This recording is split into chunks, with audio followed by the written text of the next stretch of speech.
Magandang umaga po sa inyong lahat ng mga tao dito sa buong mundo. Ako po ito si Misyonaryong Diosdado Sigado Hiling Jr., the Missioner of the Master of the Universe, the Santissima Trinidad, God of all gods, King of all kings, Master of all masters, Divine Master Ben Idira Eclo Sr., King of all kings, Master Ben Bora Eclo Jr., Divine Grand Master Ben Madron Eclo the First, Pizza 14 po ngayon buwan ng Oktobre 2020. Naisalaysay ko na po sa inyo mga kapatid, na-lecture ko na po sa inyo na ang mundo na ating tinitirhan ay isang balita. Ito po ay East, West, North, South. Ito po yun. East, West, North, South. Kung iisahin natin ito, ito ay news. Ito po ay balita. Ito ay news po talaga mga kapatid. At naisalaysay ko na po sa inyo na ito ay tinatayuan ng apat na angheles. Apat na angheles po ang nakatayo dito na tinatawag din sa Biblia na the four living creatures o apat na buhi nga binuhat na nakasulat diyan sa Biblia ninyo sa Revelation na sulat ni Apostol Juan. Yung apat na binuhat mga kapatid or the four living creatures ay nasalaysay ko na po sa inyo na sila ay sina sa East, Divine Master Ben Directly Sr., sa West, King of all Kings, Master Ben Baricolo Jr., sa North, Divine Grand Master Ben Madron Eclipse First, at saka sa South ay si Alas King the King, Ruben Libor Eclipse II. So, ang mundo po nga mga kapatid ay news. Balita po ito. Kaya lahat ng mga ginagawa ng tao dito sa buong mundo ay nalalaman ng Diyos at nakikita ng Diyos dahil ito nga ay balita. Alam niyo ba kung bakit ganito mga kapatid, ganyan? Dahil ang apat na sulok na mundo dito sa silangan ay binabantayan po ito ng 1,444 spirit angels ang nakabantay po dito sa silangan. Isulat ko po para maklaro nyo talaga. Dito sa silangan ay mayroong nakabantay dito na 1,444,000 spirit angels. Bawat kanto mga kapatid ay 1,444,000 spirit angels. 1,000,000 naman 444,000 spirit angels dito sa South. 1,444,000 spirit angels dito sa Norte. Yun mga kapatid.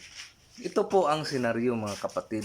Dito ay 1,444,000 spirit angels nagbabantay sa silangan. Dito naman sa kanluran ay 1,444,000 spirit angels nagbabantay. Dito naman sa norte ay 1,444,000 spirit angels nagbabantay. At sa timog, 1,444,000 spirit angels nagbabantay sa buong mundo po mga kapatid. Sila po ang gwardya dito sa buong mundo para lahat ng mga gawa ng tao ay nakikita at lahat ng mga sakuna na paparating sa mundo ay nababantayan at napipigilan. At maliban pa dyan mga kapatid, ang mga kantong ito, itong bakanting ito dito, ay mayroon pa ring 1,444,000 spirit angels na nagbabantay dyan. So, sulat naman natin. Dito sa silangan, 1,444,000 spirit angels. 1,444,000 spirit angels. 1,444,000 spirit angels. At 1,444,000 spirit angels naman sa timugang bahagi ng mundo. Ito yun mga kapatid. Ito po yun. Kaya ang nangyayari, 1 million plus 1 million equals 1,444,000 spirit angels nagbabantay dito sa parting silangan equals 2,888,000 na ka mga spirit angels na nagbabantay.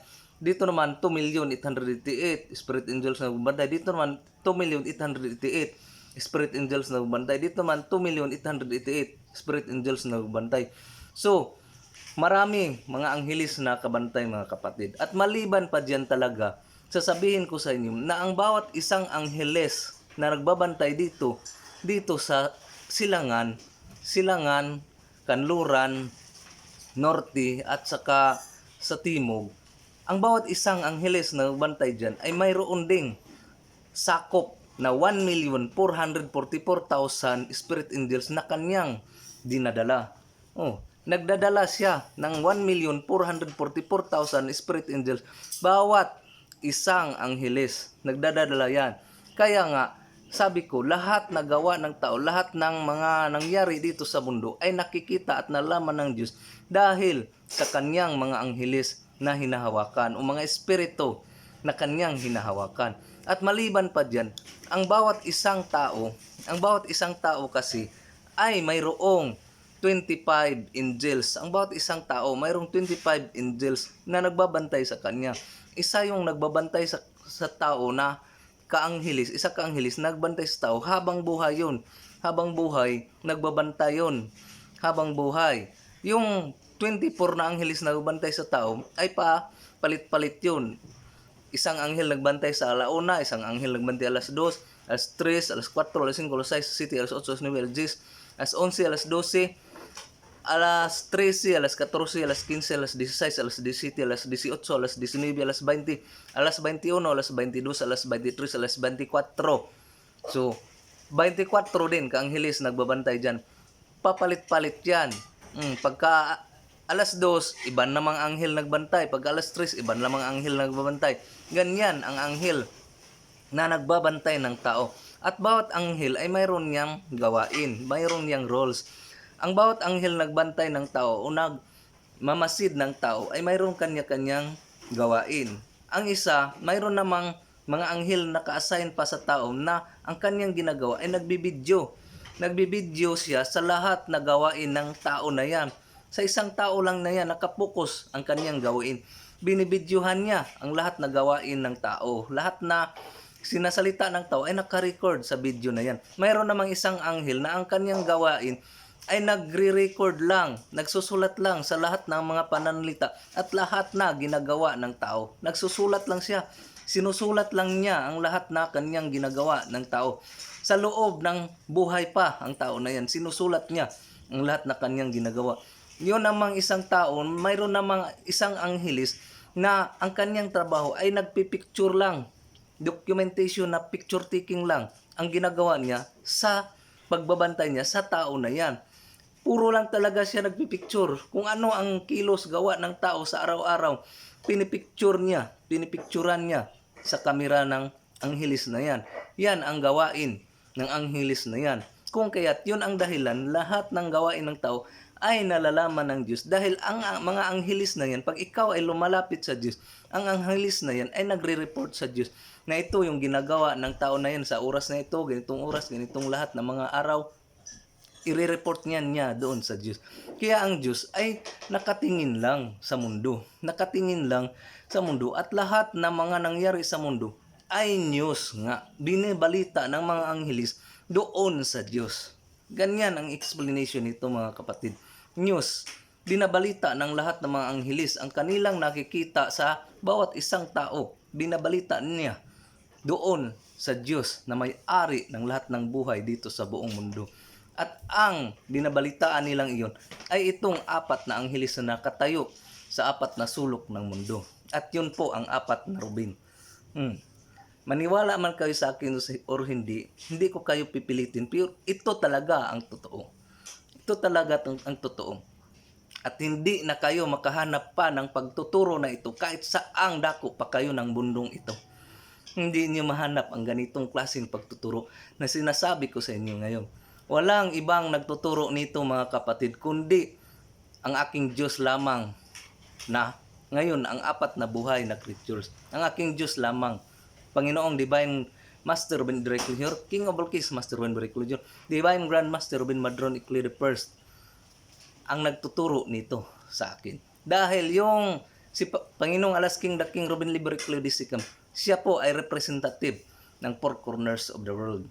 Kaya mga kapatid, lahat ng gawa ng tao, lahat na kinikilos ng tao, kung ano man yung nagawa, mabuti man or masama, na i-record po yun ng mga angels, ng mga anghelis na nakabantay sa kanya. Dahil isang tao ay mayroong hundreds of angels nagbabantay sa bawat isang tao.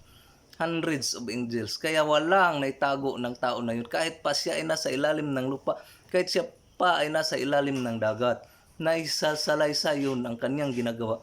Naisabi yun ng anghelis na nagbantay sa kanya doon sa Diyos. Sana naintindihan niyo ang paliwanag kong ito, mga kapatid. Dahil itong mga anghelis na ito yung nagbabantay ng mundo, nagbibigay ng buhay ng mundo, nagbibigay ng kapangyarihan sa mundo, nagbibigay ng lahat ng mga kailangan sa mundo, at ito rin yung kumikitil ng buhay ng tao dito sa mundo. Bakit kumikitil? Pag aalis na yung mga anghelis na yan sa buhay ng tao, ang tao ay dido na. Mamatay ng tao. Bakit? Wala ka ng gwardya eh. Wala ka ng gwardya. Mamatay ng tao dahil nga ang trabaho ni Satanas talaga ay tagapitlok ba, tagapatay ng tao. Pag tingin niya, wala ng gwardya si Talcolano, lapitan na niya. Patay. Wala ng gwardya eh. Kaya nga, ang tao habang mayroong anghel na nagbabantay sa kanya, hindi yun mamamatay.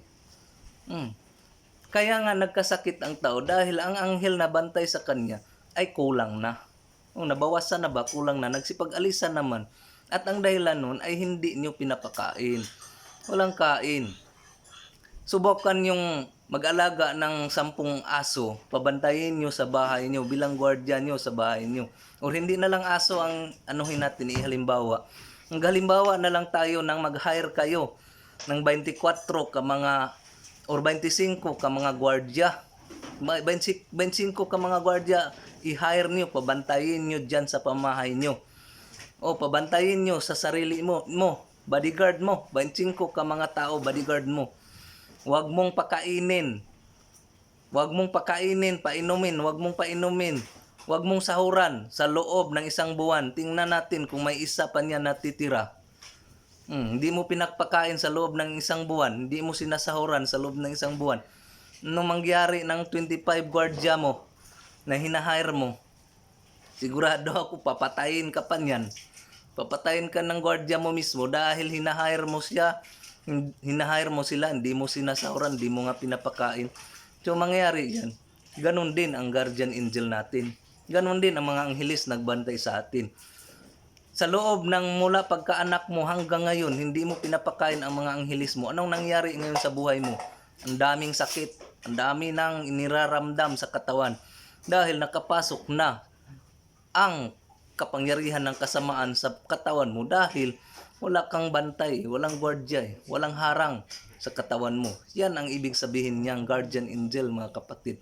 Napakabigat ang role ng guardian angel. Dahil gwardiya yan na binigay sa Diyos para sa iyo. Para ang katawan mo, para ang buhay mo ay hahaba. Hahaba ang buhay mo. Tatagal ka dito sa buong mundo.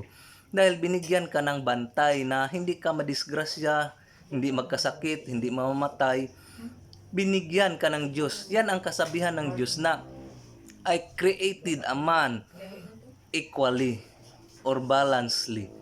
Ginawa ko ang tao na pantay-pantay. Yan po ang ibig sabihin niyan. Pantay-pantay po tayo. Wala pong labis, walang kulang. Kung sa akin, ang gwardiya sa akin na anghelis, ipalagay ko lang 100 pirasong anghelis na gwardiya sa akin, ganon din sa iyo. Ganon din sa lahat ng tao dito sa buong mundo. Pantay-pantay po tayo. Binigyan ng Diyos ng gwardiya or guardian angel na magbabantay sa atin habang buhay. So kung papakainin mo yan, aalagaan mo yan sa araw-araw, sino bang gwardiya na aalis sa iyo? Gayong sinasahuran mo, pinapakain mo sa lahat ng pangangailangan niya, binigay mo. So ang gwardiya na yan, lunod patayan sa iyo ng magbabantay. Hindi yan aalis kahit saan ka pang dako dito sa mundo. Yan ang ibig sabihin nito, mga kapatid. Itong mga anghels na nakasulat dito, mga bantay dito, nagbabantay ito ng tao. Ngunit sabi ko nga, kikitil din ito ng buhay ng tao. Dahil pag umalis sila sa pagbabantay sa iyo, ang yawa, si Satanas, ang trabaho niya taga-sungkit man ng buhay, doon na siya papasok dahil wala ka ng gwardiya. Yan ang pinaka the best na malalaman nyo ngayon mga kapatid. At sana naintindihan nyo ang explanation kong ito. Kung mayroon kayong mga katanungan, mag-chat or magtawag lang sa akin.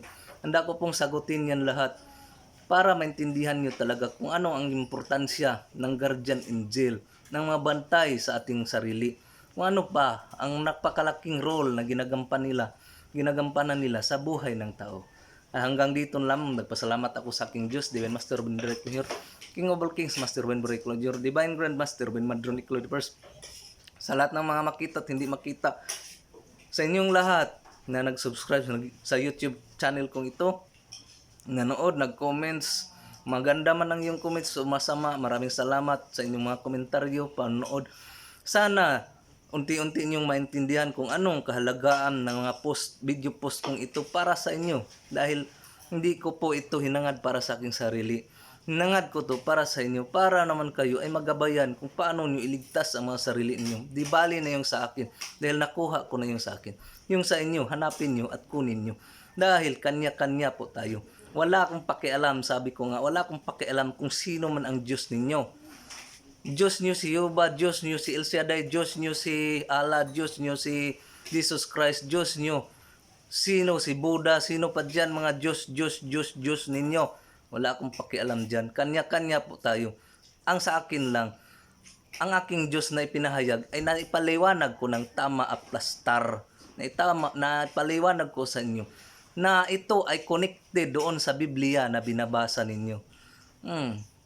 Yung mga Diyos ninyo, i-connect nyo daw sa four corners of the world. Kung mag-connect ba, i-connect nyo, subukan nyo i-connect yung Diyos ninyo. I-connect nyo dito sa apat na sulok. Ano to? I-connect nyo daw dito si Jesus Christ kung paano niya mabuo ito. Mabuo. I-connect nyo si Allah.